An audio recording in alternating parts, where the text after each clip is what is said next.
جادو عام طور پہ کیوں کروایا جاتا ہے؟ ایک جادو ہوتا ہے سحر تفریق، جدائی ڈالنے کے لیے. سب سے پہلے تو میاں بیوی میں، دوستوں میں، ماں بیٹے میں، بہن بھائیوں میں، رشتہ داروں میں، خاندانوں میں، دو کاروباری پارٹنرز میں. بعض اوقات دیکھا نا کہ پارٹنرشپ سے کاروبار بہت آگے جا رہا ہے تو ان کے درمیان لڑائیاں ڈلوانے کے لیے.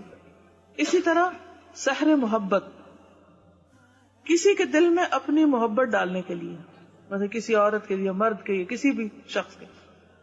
پھر سحر تخیل، جو وہم ڈال دیا جاتا ہے.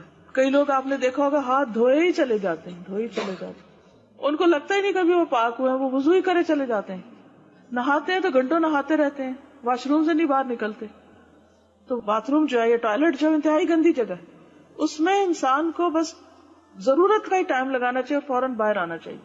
عموماً شیاطین ایسی جگہوں پر ہوتے ہیں تو اس میں انسان کو نہیں ہونا چاہیے، یعنی کہ وہاں سے بچنا چاہیے، گندی جگہوں سے. جسمانی گندگی سے بھی بچنا چاہیے کیونکہ وہ شیاطین کو گندگی پسند ہے. تو وہ پھر عموماً ایک وہم سا انسان کو ہو جاتا ہے، انسان شکی ہو جاتا ہے، ہر ایک پہ شک، ہر ایک کے اندر سے فالٹ ڈھونڈنا. پھر سحر جنون ہوتا ہے، انسان پاگلوں جیسی حرکتیں کرنے لگتا ہے، دماغ مفلوج ہو کے رہ جاتا ہے، کوئی عقل کی بات نہیں کرتا انسان. اسی طرح سحر خمول، سستی میں مبتلا کرنے والا، ہر وقت ایک لتھارجی، کاہلی، نماز کو دل نہیں کرتا، قرآن پڑھنا ایک مصیبت لگتا ہے، اور کوئی بھی نیکی کا کام بہت ہی مشکل. بعض اوقات لوگ کہتے ہیں نا کہ ہم سے تو لفظ نہیں منہ سے نکلتا، پڑھا ہی نہیں جاتا، کیا کریں. کبھی کہا نا ان کو بھائی اگر ایسی کیفیت ہے تو اللہ کی پناہ میں آؤ، کہتے کیا کریں، منہ سے نہیں نکلتا، دل ہی نہیں چاہتا. پھر سحر حواتف، چیخو پکار میں مبتلا کرنے والا، کہ جس پہ وہ ہوتا ہے وہ چیختا ہے، چلاتا ہے، چھوٹی چھوٹی بات پہ حد سے زیادہ غصے میں آ جاتا ہے، توڑ پھوڑ اور ایک مجنون کی سی کیفیت ہو جاتی. بعض اوقات سحر امراض، جیسے مرگی کی کیفیت یا مختلف اور بیماریاں کی شکل میں. پھر سحر استحاضہ کی بیماری، جیسے حدیث میں بھی آتا ہے نا کہ یہ تو شیطان کی ایک ٹھوکا ہے، تاکہ انسان کبھی یہ سوچے میں پاک ہی نہیں ہوں تو میری کیا نماز میں خشوع خضوع ہی نہیں. تو نماز میں خشوع خضوع تو انسان کی کامیابی کی علامت ہے، اور اگر اس میں خلل آتا ہے تو یہ شیطان کا وار ہوتا ہے. تو دشمنی یا حسد ہوتا ہے بعض اوقات کہ کسی کے ساتھ بنتی نہیں، اور بعض اوقات رشتوں میں خلل ڈالنے کے لیے. اب یہ ہوتا ہے کہ جب ایسے کوئی اثرات انسان پر ہوتے ہیں تو اس کی جو ایک نارمل عادت ہوتی ہے کہ بہت ہمبل ہے، بااخلاق ہے اور محبت کرنے والا ہے، مثلا شوہر ہے یا باپ ہے، تو وہ الٹی الٹی حرکتیں کرنے لگتا ہے، بچوں پہ غصہ کرنے لگتا ہے، اریٹیٹڈ، چڑچڑاپن، اور عبادات سے دلچسپی نہیں.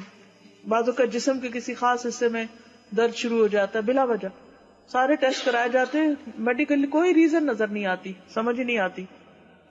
بعضوں کا ڈراؤنے خواب آنے لگتے ہیں اور انسان کو ایسی بھیانک چیزیں نظر آتی ہیں کہ وہ سو نہیں پاتا. بعض اوقات خون کے چھینٹے نظر آتے ہیں.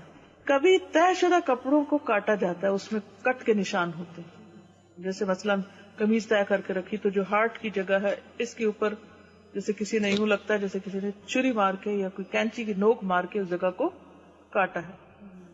بعض اوقات خاوند یا بیوی ایک دوسرے کو بہت بدنما نظر آتے ہیں، یعنی کہ نفرت آتی ہے، ان کی شکل اچھی نہیں لگتی، حالانکہ وہی شخص دوسروں کو اچھا لگ رہا ہوتا ہے، مگر بیوی یا شوہر کو وہ آپس میں ایک دوسرے کو ان کو بالکل ان کا دل اٹھ جاتا ہے. حتیٰ کہ جو ان کا جسمانی تعلق ہوتا ہے اس میں سخت مشکل پیش آتی ہے. بعض اوقات اولاد کی بندش کے لیے کیا جاتا ہے، بعض اوقات جسمانی تعلق کی بندش کے لیے.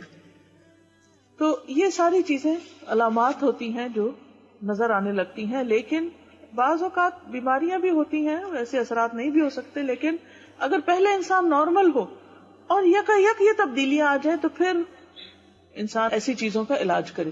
لیکن اگر ایک شخص شروع سے بچپن سے بد مزاج ہے، بد اخلاق ہے، اکڑ ہے، وہ اس کے مزاج کا حصہ ہے. لیکن ایک شخص عادتاً نہیں، مزاج میں نہیں، ٹھیک ہے، اچانک ہی کچھ ہو گیا، اس کو نظریں پھیر لی اس نے اور وہ کچھ سے کچھ ہو گئی اس کی عادتیں، تو پھر الرٹ ہونے کی ضرورت ہے کہ مسئلہ کیا ہے. تو بعض اوقات بچوں کے اندر تنہائی کی عادت ہو جاتی ہے، نہ ماں باپ سے ملتے ہیں، نہ بات کرتے ہیں، گم سم، نہ رشتہ داروں سے ملتے ہیں، نہ باہر جاتے ہیں، سب کچھ چھوڑ کے بیٹھ جاتے ہیں، پڑھائی لکھائی بھی چھوڑ کے بیٹھ جاتے ہیں. اب جب ایسی کوئی کیفیت ہو تو انسان کو کسی اور کے پاس جانے کی ضرورت نہیں، دوا کرے، علاج کرے.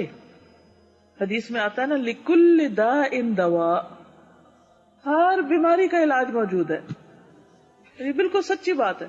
جب کسی مریض کو صحیح دوا پہنچتی ہے تو وہ بإذن اللہ ٹھیک ہو جاتا ہے. اور اللہ کا حکم ہوتا ہے کب تک کس نے بیمار رہنا. ایوب علیہ السلام کی آزمائش کو آپ دیکھیں، کئی سال تک وہ بیمار رہے، پھر ٹھیک ہو گئے اور پہلے سے بھی زیادہ ان کو نعمتیں ملی. تو مایوس کبھی نہیں ہونا چاہیے. اللہ کا حکم ہوگا تو ایک کن کہنے کی دیر ہے، انسان شفا یاب ہو جائے گا اور دوائیں بھی اثر کریں گی.